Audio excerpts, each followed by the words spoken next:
Chilling tales for dark nights.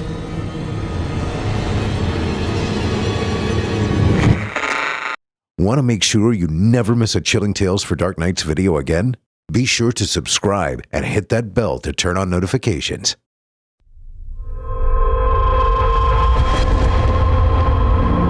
Welcome, dear listeners, to Scary Stories Told in the Dark.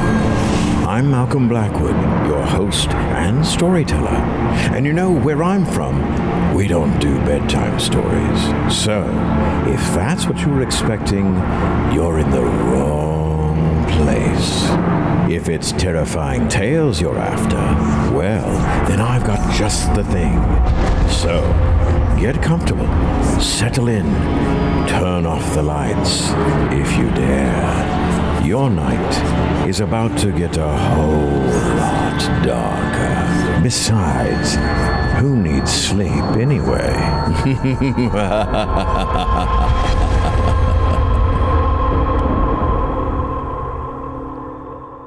Good evening, dear friends, and welcome.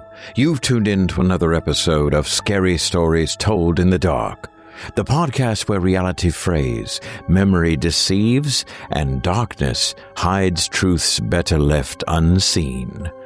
I'm your host, Malcolm Blackwood, and tonight's episode, Beyond the Edge, takes us to the boundaries of faith, sanity, and perception itself. 4 tales await of ghosts, visions, and creatures that peer out from behind the veil, reminding us that some edges were never meant to be crossed. So, dim the lights, draw the curtains tight, and join me for tonight's descent beyond the edge. Before we begin, a quick reminder. If you'd like to enjoy this program without interruptions, with early access to each week's episode, and with exclusive bonus stories you won't hear anywhere else, consider joining us in the Patrons area. There you can experience extended editions of this show featuring twice the terror, along with a vast library of over 1,000 tales from the darkest corners of imagination. Membership starts at just $7.99 a month, or less if you subscribe annually, and your support keeps independent horror alive and screaming. Visit simplyscarypodcast.com or chillingtalesfordarknights.com to learn more. Your support doesn't just keep the lights on, it keeps the shadows moving. And before we dive in, a special note for collectors of nightmares and fans of the written word. The stories in tonight's episode come to us from the Chilling Tales for Dark Nights horror anthology, 30 Tales of Terror, available now on Amazon.com. Featuring 30 chilling short stories and stunning artwork by David Romero. This collection brings together some of the most talented voices in modern horror fiction, many of them heard right here on this very program. Now then, let's begin. Our first tale tonight comes from Ryan Peacock and takes us to the endless horizon of open water, where radio waves carry the voices of the dead, and those who listen too long may find the sea listening back. This is Of the Sea by Ryan Peacock, presented by yours truly, Malcolm Blackwood.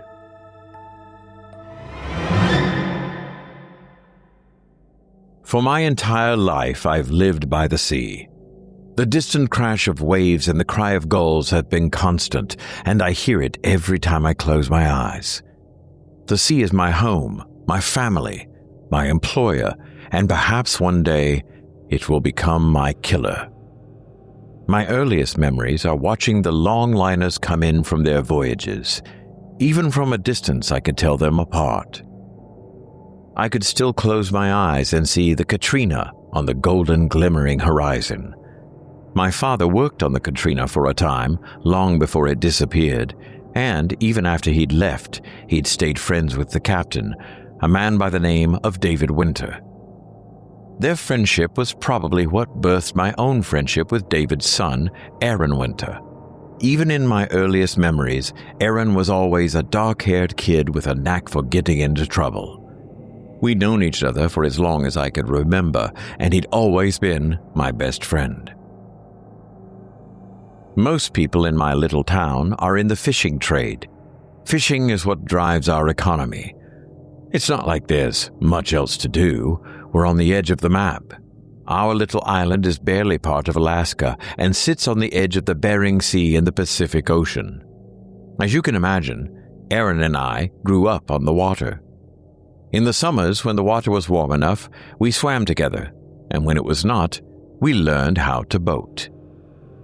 I remember that my mother was always overprotective when it came to the sea, though. I never quite understood why until later in life. She'd caught Aaron and me out on one of his dad's little motorboats once and gave me an earful for it.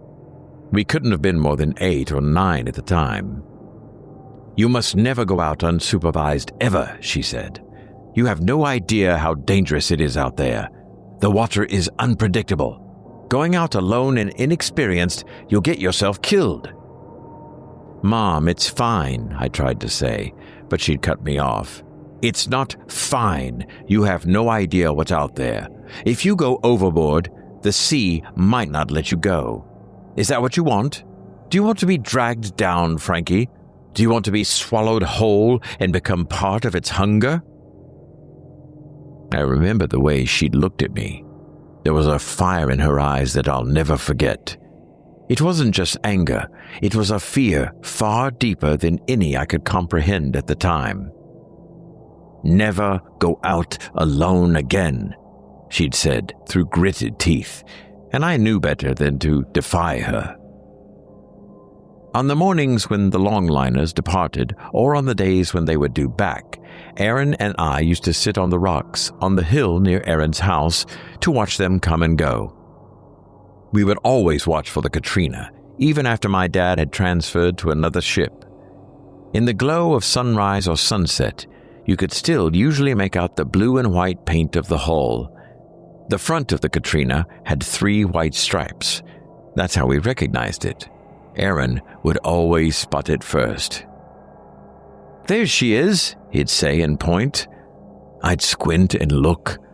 Sure enough, the Katrina would be there, coming in from a long journey, its hold packed full of fish. Watching for the Katrina was part of our childhood. We spent so many days on the rocks after school, watching and talking. I don't think either of us would have imagined that one day the Katrina wouldn't come back at all. The sea can be treacherous. My mother had warned us of this many years ago. Squalls can come out of nowhere. Mistakes can happen, and good men might never come home again. It doesn't make it any easier, though. When David Winter went out and never came back, Aaron stayed on the rocks. Every day after school, I'd go up there with him and we'd sit staring at the horizon.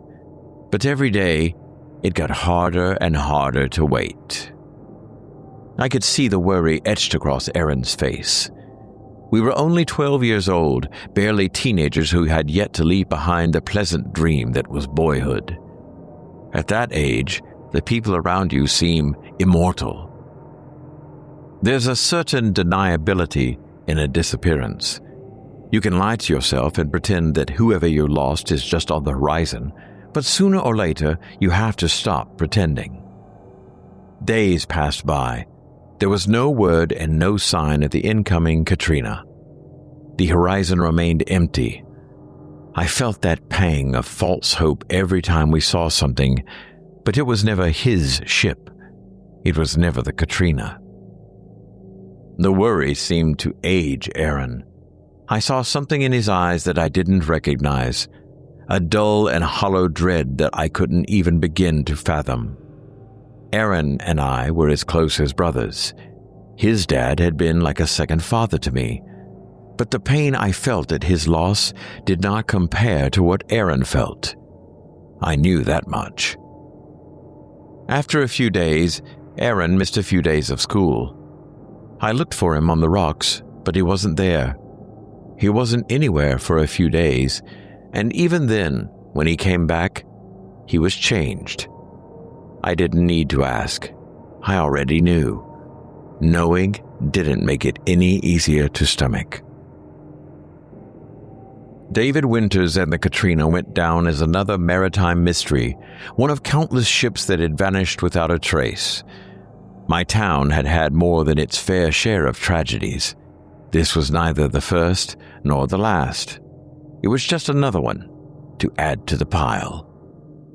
The layman could chalk it up to plain bad luck. As I said before, squalls could come on suddenly. The sea is unpredictable and vicious, just as it has been since the inception of time itself. However, sailors are a superstitious sort. You don't grow up in a small fishing town without hearing all the superstitions and stories. As I got older, I'd occasionally hear whispers of the Katrina from fishermen who'd been on the water a little too long. These stories weren't any I'd heard before. People like to talk about voices calling on the radio, downed ships from years in the past suddenly calling for help. The stories had already been told thousands of times over. I didn't put much stock into them, even as I grew into a fisherman myself. As far as I could tell, Aaron didn't pay any mind to them either.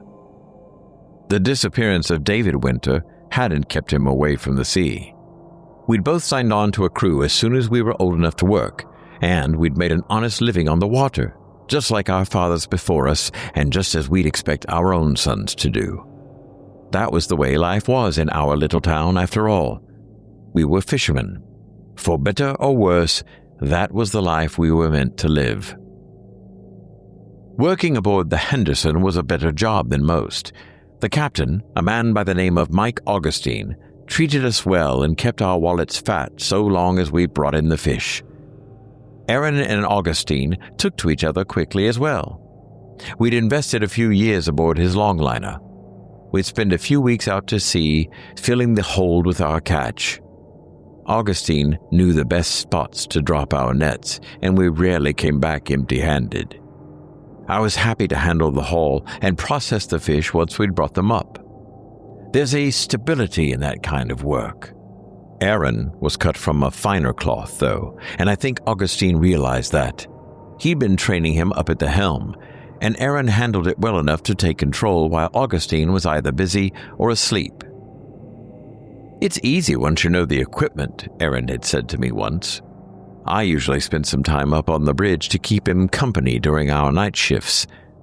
Augustine's been good at helping me get a grasp on everything. "You think you could run your own ship?" I asked. It was an idle question.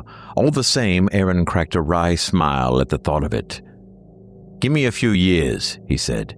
"It couldn't hurt to get a bit more experience. Then we'll see. Let's just say I'm thinking about it. Between you and me, the skipper's a bit paranoid." "Paranoid?" I asked. That wasn't a word I'd have used for a man like Augustine. "Not that that's a bad thing. I suppose a healthy dose of paranoia never killed anyone," Aaron said. "Still, he asked me not to touch the radio, of all things. If anyone pings us, I'm supposed to go find him and let him handle it." "Doesn't sound too unreasonable," I said. Aaron just shrugged. "You don't think so?" "I don't know, man. Just seemed a bit arbitrary. I asked him about it. He just said that we're in dangerous waters. I'm not sure what that was supposed to mean." "Well, I'm sure he's got his reasons," I said. Aaron gave a half nod that didn't quite indicate agreement, just acknowledgement. "I suppose he does." We were headed north on the night of the incident. There was a light drizzle coming down from the sky, but the sea was fairly calm otherwise. Augustine had handed the helm off to Aaron just after dinner, so I knew he was up on the bridge. I figured he could use the company. Aaron was sitting in the skipper's seat when I came up to the bridge. He'd lit up a cigarette and glanced over at me in the dim fluorescent light. His hair was a wet mess, plastered over his face, and he was starting to grow a beard in. "Hey there, Frankie. You bring any coffee?" he asked hopefully. "If you want to call it that," I said before I set a thermos down beside him. One of the few drawbacks to life at sea was that the coffee was shit. The quality didn't seem to bother Aaron as he took a swig. He gestured to a seat beside him, so I sat down. "Skipper's sending us a little further north," he said. "I think he's looking for some new fishing grounds." "There's something wrong with our usual spots?" I asked. "Word is they're fished out. Skipper says he knows of a few spots nobody really goes to, though. Here's hoping we'll get a half-decent haul." "Lord knows we need it," I replied. I took a sip from my own thermos before I fished a deck of cards out of my pocket. "Anywho, what's the game tonight? Hold'em?" "Sure, if you want to get your ass beat. I've got, let's see." Aaron took out his wallet to see what he had for the pot. I saw him take out 2 20s, but he never got the chance to set them on the table. A beeping from one of the consoles stole his attention away. In an instant, Aaron's wallet was back in his pocket and he was on his feet, looking to see what was the matter. I followed him over to one of the radars. "What's going on?" I asked. "Something's in our proximity," he said. Aaron looked up, through the windows and into the darkness around us. I could hear the crash of the waves outside of the bridge, but I saw nothing. "Another ship?" I asked. "Can't be. I don't see anything out there." "Well, it's nighttime." "Lights, genius. We should be seeing lights." Aaron looked down at the radar again. "Could be some rocks or something," he murmured. "That or a glitch." He didn't sound too sure about that. He took a drag of his cigarette before looking over at me. "Frankie, go and walk." He was cut off by the crackle of the ship's radio. Both of our eyes shifted towards it. Static hissed and crackled through the receiver. I could have sworn I heard a human voice trying to speak, but the distortion was far too heavy. We both stood stock still, listening to the static crackle. I don't even think either of us dared to so much as breathe, and then I heard it.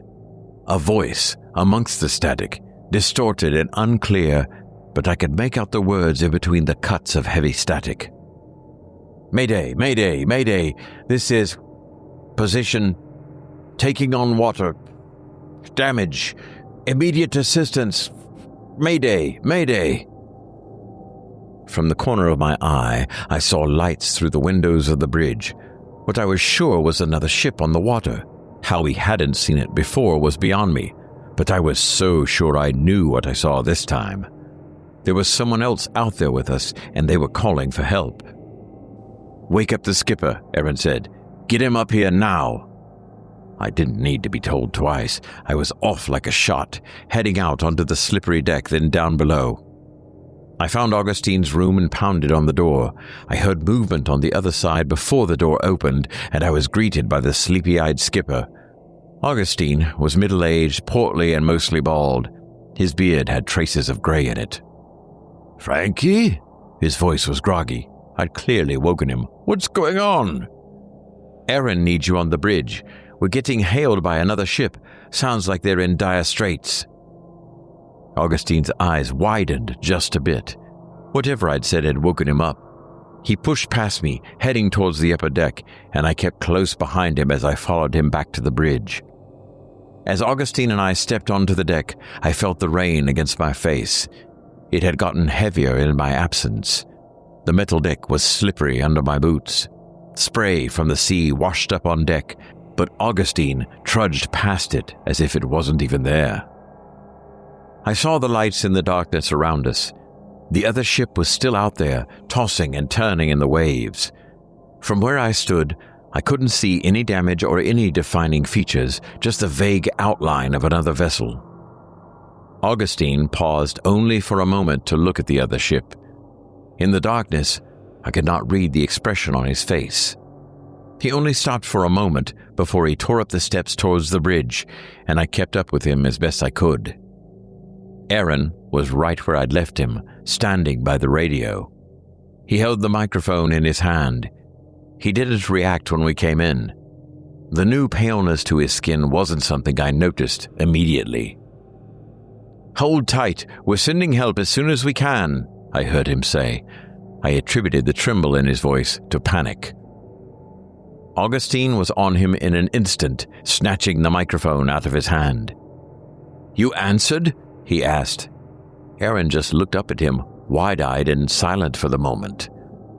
"I did," he replied in a trembling voice. "They've taken heavy damage. They're stranded. We need to send help right now."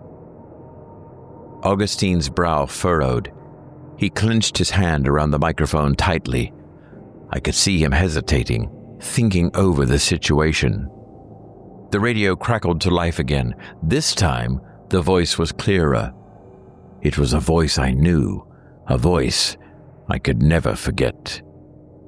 "Mayday, Mayday, Mayday. This is the Katrina.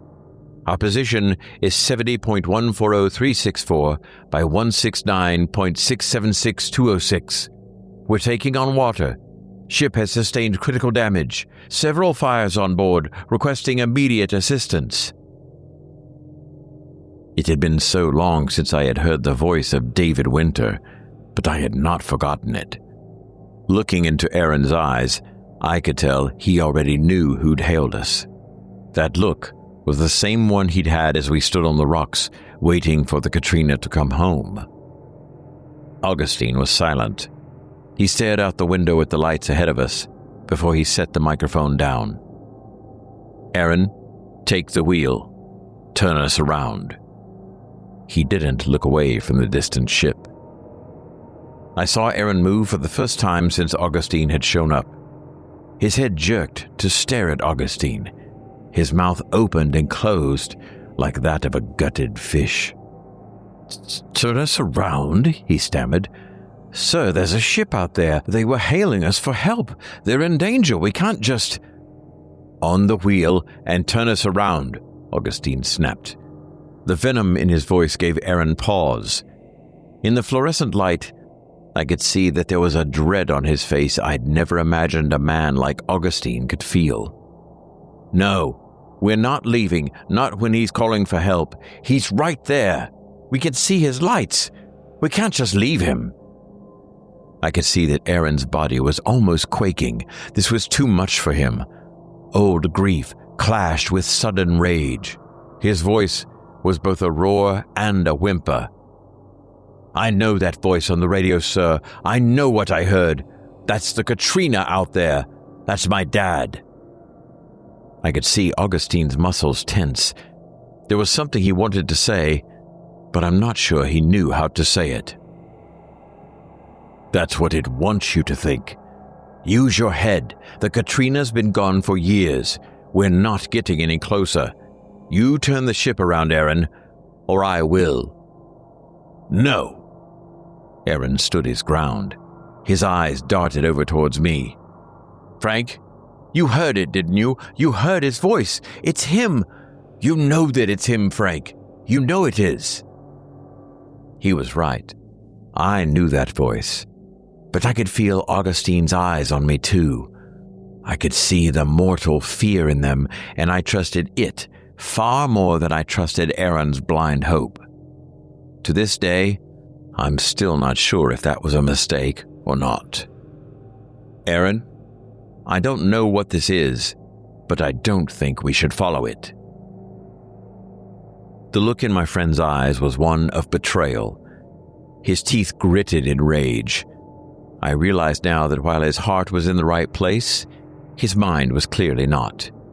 No, we're not leaving them. I refuse to leave them. We're going in. We're going to save them." Aaron moved for the wheel, but Augustine was faster. In a flash, he was on the other side of the bridge. With his bulk, he shoved Aaron out of the way and seized control of the wheel. I felt the ship lurch as he forced it to turn.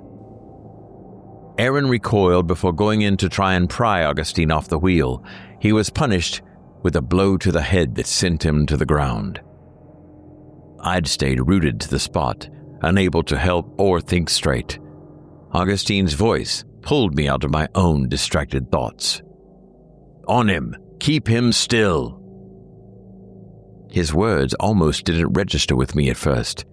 I stood, rooted to the spot, until Augustine screamed my name. "Frank, get Aaron. Keep him down. We're getting out of here." I knew better than to question Augustine. My body seemed to move on autopilot, and Aaron was only beginning to stand before I caught him by the arm and held him back from assaulting the skipper again. Through the window, I could see the lights drifting out of view. Aaron struggled against my grip, but I held him tight, listening as he screamed and protested. "No, stop it. We need to go back. We need to save him. He's right there. He's right there." Aaron struggled like a child in the middle of a tantrum, but I held him fast. I looked up through the window at the lights in the distance. For the briefest moment, I thought I saw something illuminated by them. As for just what, I couldn't say. It might have been 3 white stripes. It might have been something else entirely. Aaron tried to kick me, but I held him close, keeping him away from the skipper as he steered us away from the other ship. As my friend screamed, I tried not to hear it. I did not succeed. The radio crackled again. Through the static, I heard the voice. "Mayday, mayday, mayday! This is the Katrina!" Aaron writhed in my grasp. His body lurched, pulling us both to the ground, but I wrapped my arms around him, keeping him held close to me. Augustine paid no mind to us. He minded the helm as he turned us away from the lights and away from the Katrina. "What the hell is wrong with you?" Aaron rasped. Angry tears streamed down his cheeks. Augustine looked down at us, but for a moment, he didn't say a word. "Why didn't you let me save him?" Aaron struggled against my grip, but he didn't break free. "Because it wasn't him," Augustine said softly. "That's part of the treachery of the sea. Those it swallows become a part of its hunger. They are of the sea now, part of its hunger. You need to understand that if you're to be out here." Aaron's eyes burned with rage. I knew that he didn't buy a word that Augustine had said. "Of the sea?" he repeated. "Do you even hear yourself? You can't lie to me. I know what I heard. I know what I saw." "You think you do," Augustine snapped. Even in his anger, I saw a certain kind of sadness there, a resignation of sorts. "Frank, take him below deck. Get him to bed. I'll keep an eye on the ship from here." I could see Aaron seething with rage. I felt him resist as I pulled him to his feet. I urged him to come with me. He didn't resist. Aaron didn't say a word to me after that, nor was he allowed up onto the bridge again. The rest of the trip passed by without incident. We filled our hold within the next week and made the trip back home. Back at port, Aaron was gone before we'd even started unloading our cargo. There was talk of another ship that had been headed north, the Madeline, being off schedule, but I didn't pay much attention to that. The sea is treacherous and hungry. Inevitably, someone would wander into its maw. Aaron wasn't on the next trip out. The word was that he'd quit, but I never asked Augustine to find out for sure. I don't think I needed to. Augustine trained me on the helm just like he trained Aaron. Just like Aaron, he told me to never answer the radio, but I was just fine with that. I'd heard enough already. It was a few months before I saw Aaron again. I'd been home in between trips. I got my own place in town, a small apartment that I admittedly only barely lived in. Most of my stuff wasn't even unpacked. It had been a quiet day. I'd handled a few minor errands and stopped by the bar to end my day with a cold beer. I'd just gotten my drink when I saw someone walking towards me. Aaron. He looked scrawnier than when I'd last seen him. His clothes seemed looser on his body, and his hair seemed wild. The bags under his eyes told me he hadn't been sleeping. At first, I was sure that this little run-in was just chance. Although looking back on it, I'm sure he was waiting for me. I wasn't exactly a stranger around the bar. Aaron? Jesus, man, you doing all right? I asked. I'd started to stand as Aaron stopped a few feet away from me. Doing just fine, Frankie, he'd replied. His tone was warm, but his voice sounded tired. You got a minute? I was wondering if we could talk. I don't know what I was expecting. I knew that siding with Augustine on that night had left him bitter towards me, but I was hoping that maybe he'd somehow come to his senses. Yeah, of course, man. Sit down. You want a beer? Yeah, that'd be great. Aaron sat down in the seat beside me. He was quiet as I ordered him a drink. When it came, he took a tentative sip, but he still didn't speak. It was me who broke the ice. Look, I'm sorry about what happened on the Henderson, I said, but that whole situation, it just didn't add up. Are you sorry? Aaron asked. His tone was dismissive. He refused to look at me, and that, admittedly, kind of pissed me off. I never pegged Aaron as the kind of guy to go fishing for an apology, although I can't say I wasn't seriously considering saying whatever I had to fix whatever rift had come between us. While I was mulling over words, though, Aaron spoke again. They held out this long, maybe they could hold out a little longer, he said. I remember that message, the way Dad spoke, the coordinates. I looked up at him. Coordinates? 70.140364 by 169.676206. That's what he said. Do you remember, Frank? How could I forget? I scrounged up some money. I had to sell some things, but I've got a boat. You were one of my best friends, Frankie. I thought it was only right to give you another chance. I'm going out there, and I'm bringing him home. My eyes widened. Are you out of your mind? There's no way you're going to find him out there. I will, Aaron said. The rage was creeping back into his voice. I have the coordinates. I know he's out there. We saw the Katrina, Frank. We saw the lights of his ship, and I saw the stripes on the hull. Now, are you in, or are you out? Aaron, don't. In or out, Frank? His eyes burned into mine. There were a million things I wanted to say. I wanted to argue with him, but I think I already knew that nothing I said would sway him from the path he'd chosen. I'm out, I said. Don't do this, Aaron. Please. There's nothing good out there. He just huffed and stood up. There were no parting barbs from him. Aaron was gone as soon as he'd arrived, and that was the last I ever saw of him. It's been quite a few years since Aaron left. I left the Henderson and found work on a new boat where I worked my way up to skipper. I'm doing well for myself. But when I'm on the bridge at night, sometimes I hear the static on the radio. It's strongest up north. It's there that I hear the voice most clearly, and it never fails to send a chill through my bones. Mayday, Mayday, Mayday. This is Aaron Winter requesting immediate assistance. My position is 70.140364 by 169.676206. Fuel is low. Ship has sustained damage. I'm taking on water. Please respond. Frankie, please respond. I've done what I can to tune him out, but I can't help but wonder. I know the coordinates. Is it really that impossible for Aaron to have survived out there? I've crunched the numbers in my head, but I can't be sure, can I? Not unless I find out for myself.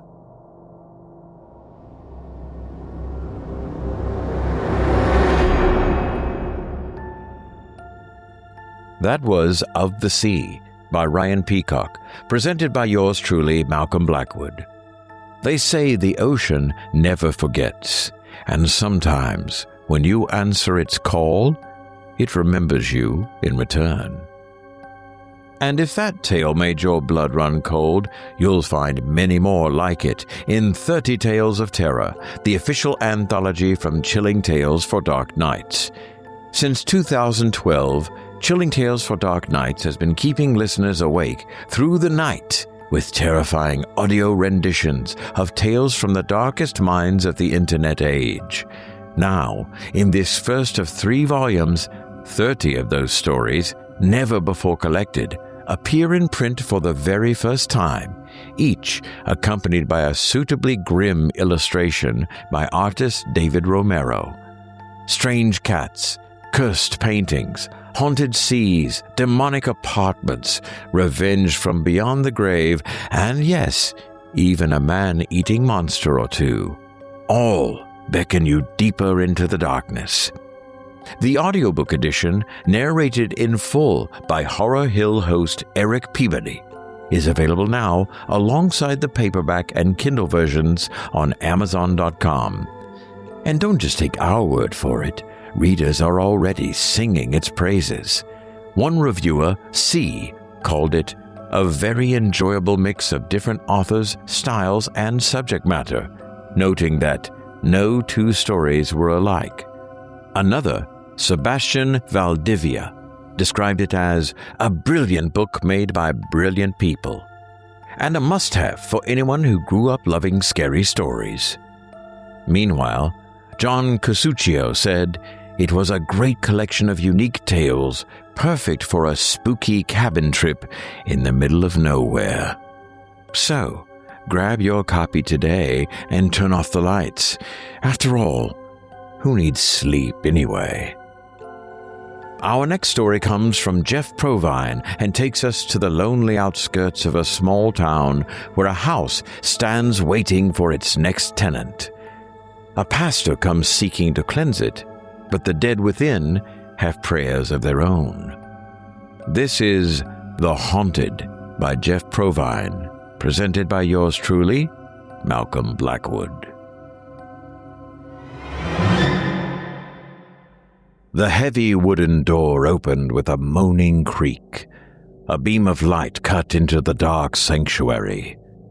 Someone walked in front of it, casting a long shadow over the red-carpeted aisle and dark wooden pews. Julian looked up from the book of eschatology he'd been holding under the reading lamp, attached to the big wooden seat behind the pulpit. He peered into the light at the door, even squinting against the glare. He couldn't see who it was. "Pastor Julian, you in here?" a voice called. It was a man, older, but that was all Julian could tell. He kicked himself for not knowing his own flock any better. Julian cleared his throat and pushed around his cheeks to make himself smile. He stood, his back tensed stiff, and he had to hobble on his feet. "Sure am. Let me get the lights." He flipped the bank of switches which sat next to the false wall in front of the baptistery, their plastic stained yellow with age. One by one, the big room lights flicked on. When the ones at the end of the sanctuary lit up, Julian could see the man, brown suspenders over his blue shirt, holding up pants with a steam-pressed crease and gray hair swooping over his ears so full it made men half his age jealous. "Mr. Wallace," Julian realized, "good to see you. How are you?" He set his book down on the pulpit and jogged down the carpeted stairs. They didn't say another word until they'd shaken hands. "Oh, I can't complain, Pastor," Wallace said, with the knowing smirk old-timers give when telling youngsters that they could list any number of ailments or dissatisfaction with things today if only people would listen. "And you?" Good, Julian nodded. "Just doing some research for next Sunday's talk on Revelation." Wallace chuckled. "Most folks need light for reading." "Oh, all I need is a lamp," Julian told him. "No need to turn on all the lights. Save the juice, my grandfather always said." "That's true, I reckon." Wallace scratched his well-shaven chin. "Still, what are you doing sitting in the dark? You have that nice pastor's office, don't you?" Julian widened his smile. "It's good for making calls and conferencing with people, but there's just something about being in the sanctuary during the week. You can almost see people where they'll be in their seats, and it's quiet, like everyone's holding their breath.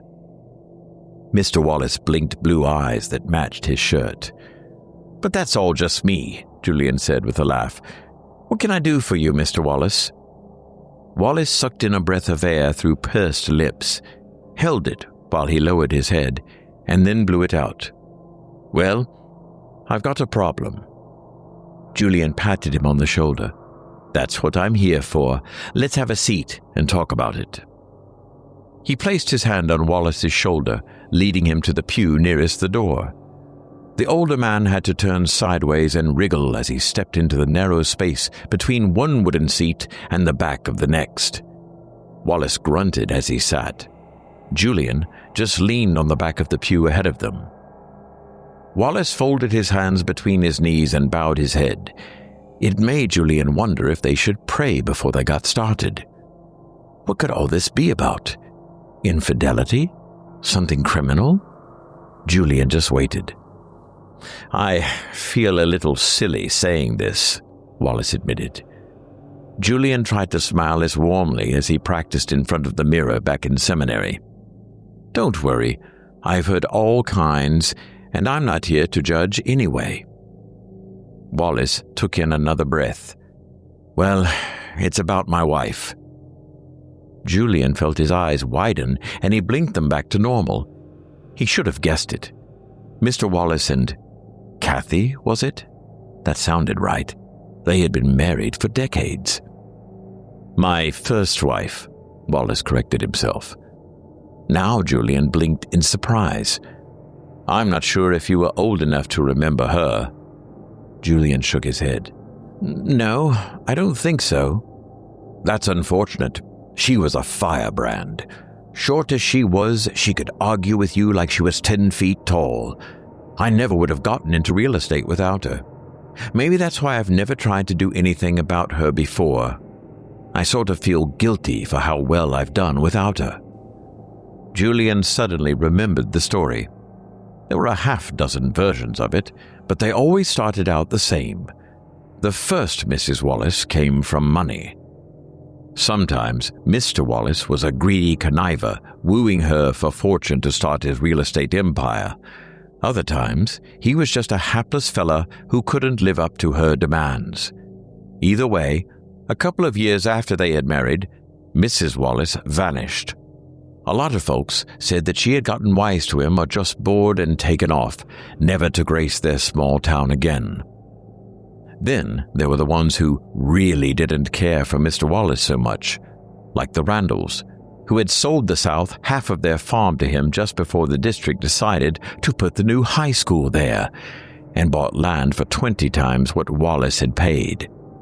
They'd be the first to tell you that he had murdered Mrs. Wallace and hidden her body in the woods near her family's big house on Knotty Hill. The house still stood up there, empty, glowering at the town below. He eyed old Mr. Wallace.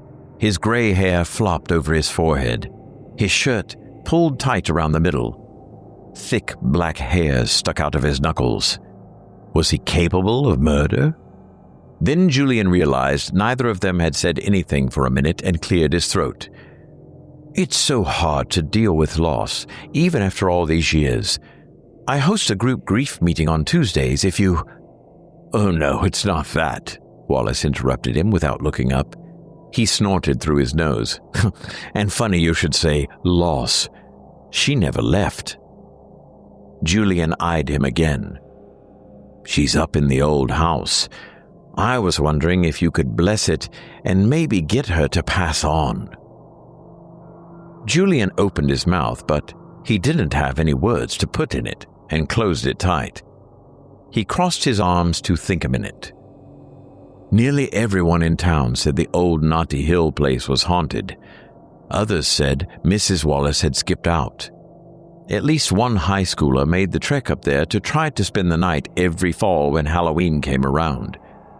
Most people came back early with stories of being creeped out enough to go home or at least head over to Overlook Point instead. Julian couldn't think of anyone who actually made it through the night. "Do you perform blessings like that?" Wallace said. "I didn't know if I had to find a certain kind of priest or, what do you call them? Paranormal detectives?" "No, I mean, yes, Mr. Wallace, but no need to call anybody. I'll be happy to help you out." Julian suddenly swallowed. At least, he believed he could help. "Well, I sure appreciate you," Wallace said. He stood up, pulling on the back of the pew in front of him so it rocked Julian as he leaned. "Kate and I are planning to sell the place and move on down south. Not sure who would take it without a seal of approval from the church. Tried renting it a few times, but those never lasted too long. Say, should I make a donation for your trouble?" Julian shook his head and held his hands palms out so they couldn't accept anything. "Not necessary. Not at all. Of course, if you're moved to do so after the sale, that's between you and the Lord." Wallace winked and smiled. Julian felt his cheeks grow hot. Julian rode, Bible in hand, in Wallace's six-wheeled truck up the winding road to the hilltop house. The house, with its visibly faded paint and darkened windows, appeared for just an instant as it came at the right angle between the trees. Then it would vanish again. Julian still peered at it, feeling it hiding. At the house, Wallace opened the heavy wooden front door. Its hinges leaned, making it growl against the floor as Wallace pushed it open with his shoulder. A blast of cold, earthy air struck them. Julian wouldn't let himself shiver. "We're here," Wallace announced, too loudly for the call just to be for Julian. His voice echoed through the house, as if it were going up the stairs and into every corner from the foyer. The few pieces of furniture sitting on the uneven wooden floor were covered in drooping, dusty sheets.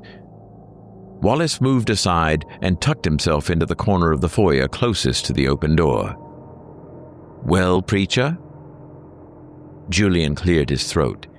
He held up the Bible in his hand and called out, "My name is Pastor Julian Fritz, and I call out whoever, or whatever, is in this home. You should not be here. In the name of heaven, move on." Something creaked in the house. Julian held his breath. It could have just been the wind. 2 more times, Julian called out with his Bible held up high.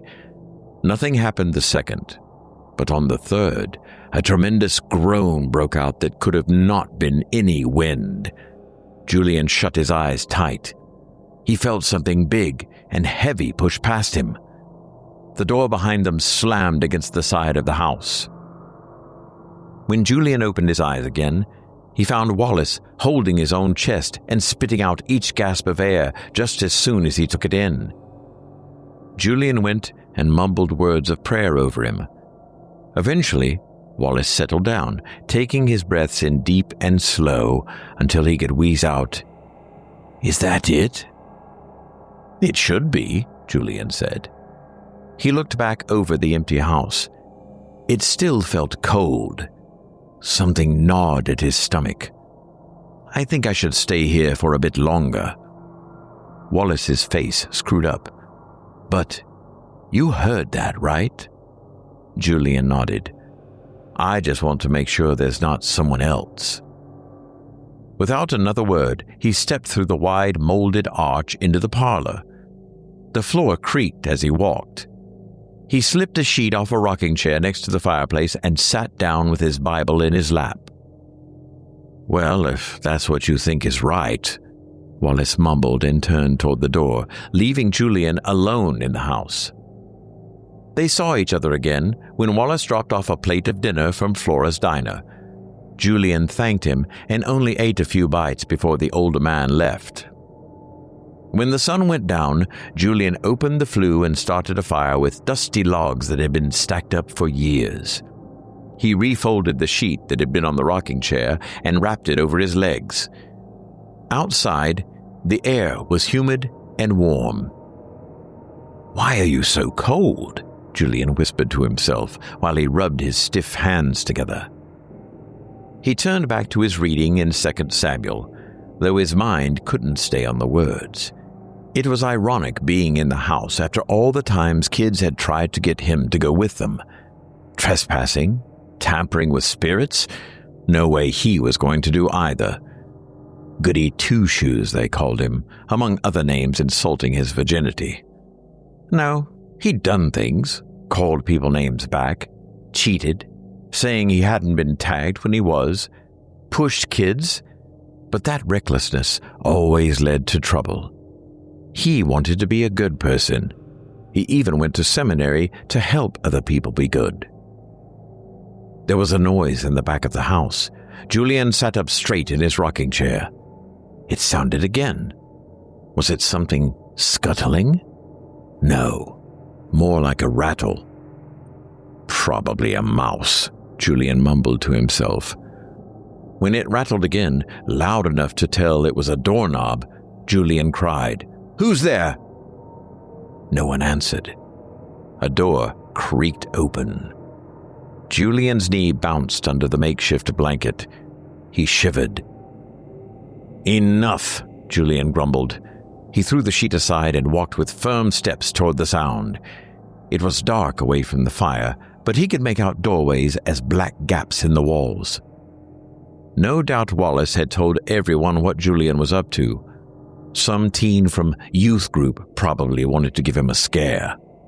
Julian would give whoever it was trying to spook him such a dressing down that it'd knock them right off the road to destruction. He squeezed the Bible in his hand like a weapon. Julian rounded a long room that must have once held a dining table and came into the kitchen, empty but for the cabinets and counter. The back door stood halfway open. "Well, who is it?" Julian demanded. "What do you want?" Julian couldn't see anyone, but the door swung slowly closed. He heard it latch. Growling in his throat, Julian marched across the kitchen and grabbed the doorknob. He pulled to fling the door open and catch whoever was behind it, but the door wouldn't budge. Its deadbolt was locked. Julian tugged at the door again. Whoever it was must have had a key and would have been long gone by now. He trudged back to the glow of the fire in the parlor. His back ached as he sat in the rocker. The fire cast light, but it didn't seem able to warm up the room at all. Julian leaned forward for a stick of wood to throw in. When he sat up, the doorknob in the back of the house rattled again. Julian wasn't going to give them the satisfaction. He folded his hands over the Bible in his lap and started rocking. The door whined as it opened. This time, footsteps followed. Julian stopped rocking so he could hear them better. They crept lightly across the tile floor of the kitchen. Then they padded amid the squeaks of the wooden floor. Then they stopped behind him. He peeked over his shoulder. Someone was there. Julian's neck was bristling. He held his own hands tight. He said as calmly as he could, "I suppose I may have run you off earlier, yelling like that. Why don't you come on over and we'll talk?" The footsteps started up again. He watched the shadow come into the firelight, walking toward him with labored, jerky steps. It became visible, slowly, first from the feet. They were rigid and shrunken, just bones with graying leather stretched over them. It wore a ragged dress that had faded from red to pink.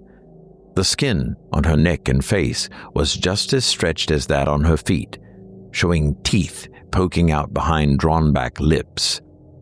Only a few strands of hair were left on her skull. Pearl earrings hung on her tanned ears. Julian told himself, it must be some costume. It must be. "Who are you?" he whispered. The haunt stared at him with her empty eyes. There were no actual eyes, but a faint gray glow from inside the sockets. Julian felt his lap suddenly grow warm. He raised his Bible up as fast as he could to avoid damaging it. You have to go, Julian said. He coughed to steady his voice. In the name of... The haunt shook her head slowly, her neck snapping and popping as she did. Julian tried to stand up, but he couldn't. The best he could do was point his Bible at her. I came here to cleanse this house. Now the haunt nodded. Its neck only popped twice. Julian held the Bible tightly. So you will leave? The haunt nodded again, snapping her neck. What do you want? Julian asked. The haunt opened its sallow jaw and croaked out, Peace. Julian slipped backward in the chair. He held the Bible close to his chest. What can I do? The haunt staggered as if she were losing her balance to fall backward. She righted herself and rolled her head. I was murdered, attacked in the woods. My body still lies out there. I cannot find peace until you bury me. I'll do it, I promise, Julian said. His lips fumbled and then he asked, But how will I find where you are? You will know, was all her raspy voice told him. Julian blinked. She took a lunging step toward him. He recoiled, and she stopped just a few inches away. One mummified hand reached up to her left ear. It pulled out the pearl earring, the lobe cracking and falling away as she did. Julian's stomach gurgled. She held out the earring to him. The touch of this will reveal I'm Jura. Julian's hands shook.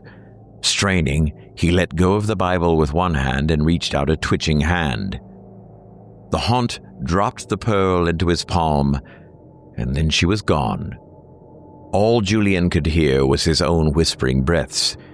He smelled his own urine and the smoke from the fire. Julian looked at the pearl earring. Someone would recognize it. A dozen women in the congregation wore ones like that, especially ones who were Wallace's first wife's age. Yet there was something familiar about it. Julian knew he should get up, go home, clean himself up, but he sat in the rocking chair until dawn. He rocked himself forward and back. No sleep came to him. His eyes barely moved from the pearl. When it was light enough to see the cobwebs hanging around the edges of the curtains, Julian called the sheriff's office. Holy crap, Julian, Sheriff William Ortez said when he arrived. He slapped himself over the mouth. Sorry, Pastor, I just meant you look like I've seen a ghost, Julian nodded. Give me a lift home, Billy, and I'll tell you everything. He took a shower as hot as he could stand it, changed clothes, and told Billy to drive him back into the woods. You should get a few hours sleep first, Billy told him. I mean, really? A ghost? Julian just shook his head. I can't even close my eyes without seeing her. Billy put a hand on Julian's shoulder to steer him toward a chair. It was a bad dream, Jewel. Julian buckled, grabbing Billy's hand from his shoulder. It wasn't a dream. The sheriff's eyes were wide. Julian realized he was squeezing Billy's hand harder than he meant to. He let it go and bit it. After a couple of breaths, he repeated, It wasn't a dream. Billy just watched him. Please, Julian asked. For me? With two deputies in tow, Julian led Billy into the woods. Their boots crunched on fallen sticks and rocks hidden in the brush. Julian wandered, not knowing where to go, but feeling something draw him forward to a spot where the woods opened around him. Been a while since I've been hiking through these woods, Billy said. Julian jumped at the sound. He rubbed his eyes to clear them and then forced a smile. Yeah, me too. We played out here all the time as kids, Billy went on. He was smiling too, and it didn't look forced. Remember how you always used to talk about that great treehouse you were going to build out here? Julian nodded again. He had gotten busted in math class time and again for drawing blueprints on graph paper on how to turn that perfect oak he'd found into a 4-room palace in the branches. Then his smile faded. Never got the chance, though. Best laid plans, Billy paused to wipe his forehead under his wide-brimmed hat. I still have that old Ford out in my shed that I'll probably never get started rebuilding. Oh, I started, Julian interrupted. I even had the floor laid and the footings for the ladder nailed up. Then this girl showed up and started yelling at me that I was in her woods. What girl? It wasn't Sarah, was it? Or that one girl who moved away when we were in middle school? Beth? No, I don't know. She was yelling that I couldn't build in the tree I'd picked. I yelled back at her that I could do what I wanted. She started coming up the ladder and I pushed her off. Billy stopped again. He grinned. You? Pushing anybody, let alone a girl? Julian rubbed his eyes. She started screaming. I climbed down. I said I was sorry. I wanted to try to help, but she just kept screaming. I took off. He blinked. Last time I was this far out in the woods, actually. They walked quietly for a few dozen yards before Julian added, I should have sent somebody back for her, made sure she was okay. Sure, but you were, 8 or 9? And whoever it was, she must have been okay. There weren't any missing girls when we were kids. They didn't say a word until they came to the upturned rock where the body lay. It was her, the first Mrs. Wallace. She looked just as she had in the house with the faded, ragged dress and shriveled skin. Julian's stomach gurgled again. He stood back while the police went to work, talking into their radios and kneeling down to look at the body from different angles. Weird that an animal didn't get her, one of the deputies said. I think they knew, Julian mumbled.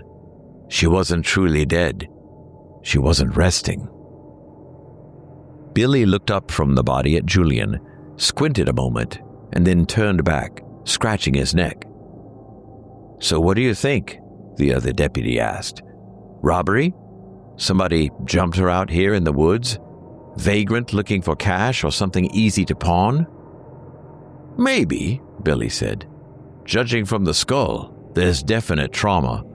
We'll have to see what the medical examiner thinks.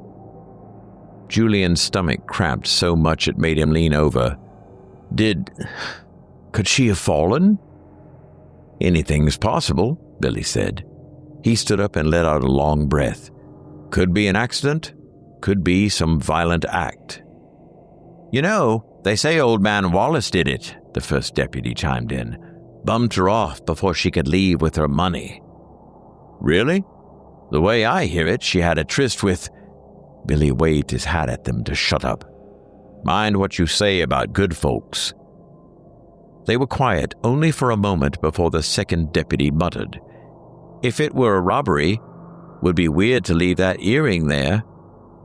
He pointed at the large grimy pearl in her right ear with the tip of his pen. The left one's gone, but I guess it could have broken off. Julian patted his pocket where the other earring sat. She said the murderer would be revealed. The funeral was that Saturday, and the church was packed. The paper had put the story on the front page, and 2 TV stations even sent out news crews to cover it. Billy had done most of the talking. Julian stood with Mr. Wallace when they wanted to talk about a haunt wandering the home, but they both had stammered so much during the interview it never aired. Still, it was enough to get people interested, and most of the town crammed into the sanctuary to pay their respects to a woman who hadn't been seen in years. It didn't seem right for Julian to give the message with the whole ghost story about finding the body, so Wallace pulled out Pastor Deke out of retirement. Julian just sat in his big wooden seat behind the pulpit, choking on his tie while he watched the white casket covered in flowers. He knew Deke was talking by the way he swung his hands, but Julian couldn't hear a thing. A few times, Julian glanced at Wallace, sitting next to his second wife with his chin on his chest. He had to have done it. Deke's voice suddenly broke through the rushing wind in Julian's ears as he turned toward him. "Since she loved the outdoors so, we're going to be setting up a special memorial garden. We'll pass the collection plate in case anyone wishes to give a donation to help." Julian leaped to his feet. Now was the time to exact the haunt's vengeance. He took up the wide silver plate with one hand and swept his other over it, dropping in Mrs. Wallace's earring. He was sure no one had seen him do it. The plate went into the first pew, where some of Mrs. Wallace's family from out of state sat. Julian watched their faces as the plate went by. 2 seemed to squint at the earring, but neither did anything about it. Then it passed to Wallace. Julian felt his mouth twitch at the edges. He could just about see Wallace notice it, begin screaming and keel over from a heart attack.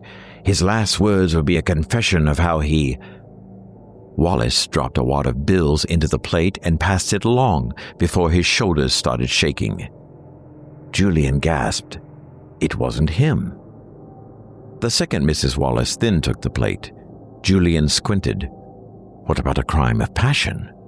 Jealousy that drove her to eliminate her rival who had won Wallace's hand. The plate passed on. It wound slowly through the crowd while the organ played a hymn. Julian found a new lead with each person. It could have been an affair with the gardener, Mr. Longate, who struck her when she finally refused him. Or Miss Tackett pulled a prank on a friend that went wrong. Or Joe Issac, back when he was living in the woods before rehab. Or Billy, before he turned to the law. He could have done it. Someone, anyone, must have done this. Sweat began to pour down Julian's forehead. It pooled at his collar.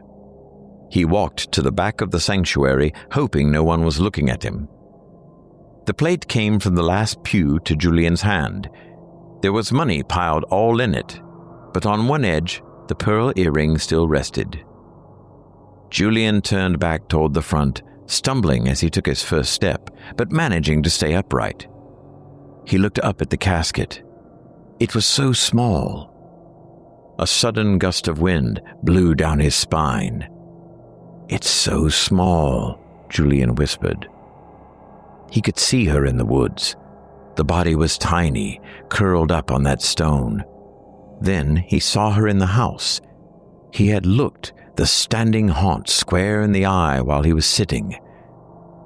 It wasn't a girl he had pushed. It was a young woman who stood less than 5 feet tall.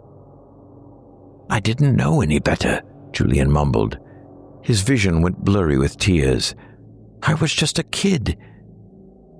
He could feel them all looking at him. Julian threw down the collection plate. The money scattered and the pearl earring bounced before it rolled toward him. When it touched his shoe, he screamed. "I'm sorry," Julian cried. "I didn't mean to push her so hard. She was lying there, yelling at me, telling me she couldn't move. I just ran. I killed her." Whispers and murmurs floated around him like a thunderstorm. He felt hands on his shoulder. It was Billy, his face somehow still looking as young as it did when they were in school.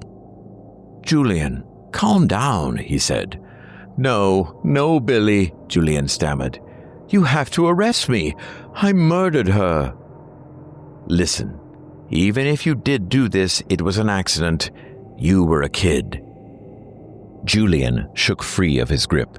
"No, I hated her so much. I had to push her to stop her yelling at me. I wanted her dead. And then she was screaming. I didn't know what I wanted." Billy was saying something, more words about limitations and manslaughter, but Julian could only hear the girl's screams. Mr. Wallace was behind him, yelling. Deke's face poked into the crowd, scowling at him. The world swirled and turned white. Were they even in the sanctuary anymore? He closed his eyes as tightly as he was able, so hard it hurt. That made it dark. He liked the dark. It meant he was alone. It was so cold being alone. Cold, but safe. There were sounds, voices. He couldn't hear what they were saying. They were talking about him. That much he knew. Terrible things. All the worse because they were true. Why couldn't they say good things? Hadn't he been good? Hadn't he volunteered, gone to seminary, done everything to be good? No. He killed. "I did it!" Julian screamed. He confessed it over and over as loud as his throat would let him. Maybe it would get the guilt out if he confessed enough. "I did it! I did it!" He hid in the dark and screamed it all he could. The doctors at the mental hospital had to gag him at night so the other patients could sleep.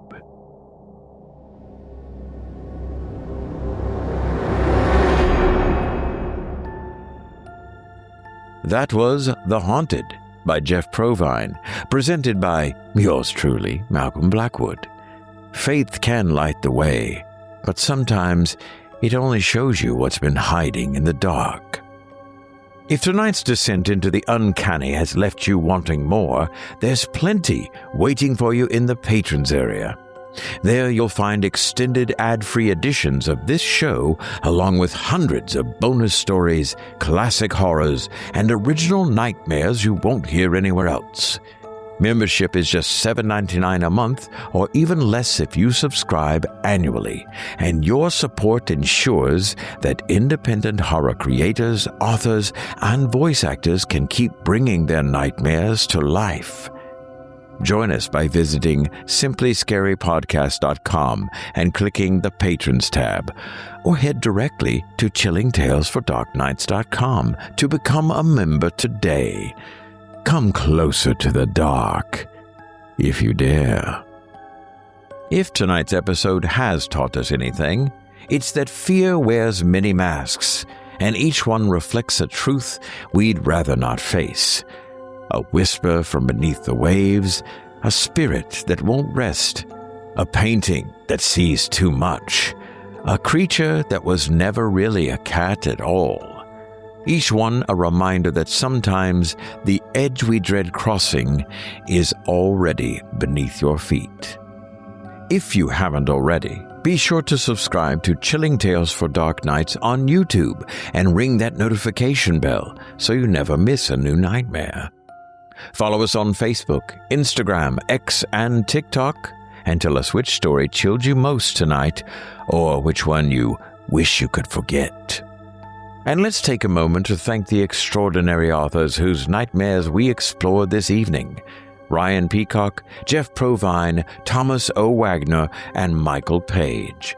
Their stories and many others can be found in the anthology 30 Tales of Terror, available now on Amazon.com.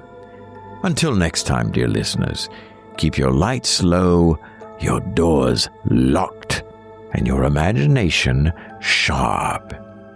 Sleep well, listeners, if you can.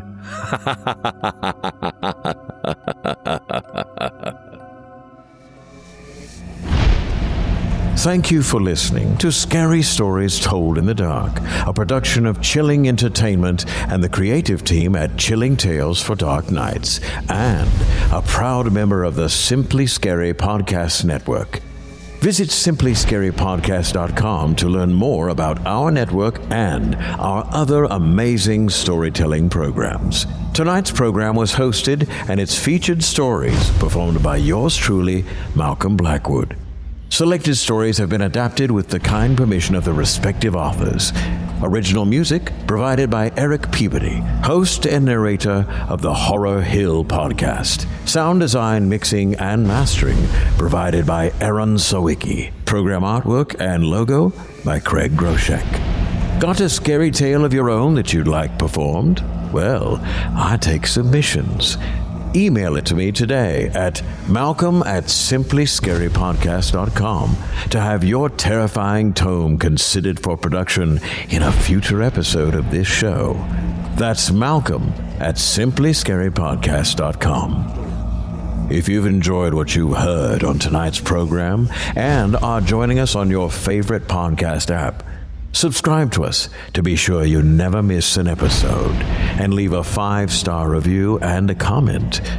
Your feedback means a lot to me. You can also follow Chilling Tales for Dark Nights and yours truly on Facebook, Instagram, and X, formerly Twitter, to connect anytime and get the latest updates on this and other programs. If you're listening on the Chilling Tales for Dark Nights YouTube channel, do us a favor and hit the subscribe button and the bell notification icon for ctfdn as well, to get more spooky tales from me and the crew, and another episode of this program each and every Sunday. And don't forget to hit that thumbs up button and tell us how we're doing, and leave a kind word or request. Don't forget to visit us at chillingtalesfordarknights.com and consider supporting the team by becoming a patron. In addition to helping us out, you'll get exclusive access to our audio archive and ad-free downloads of all your favorite stories, including those you've heard on this program. As for me, I'll be back next Sunday with more terrifying tales to keep you up all night. But that's all right. Who needs sleep anyway?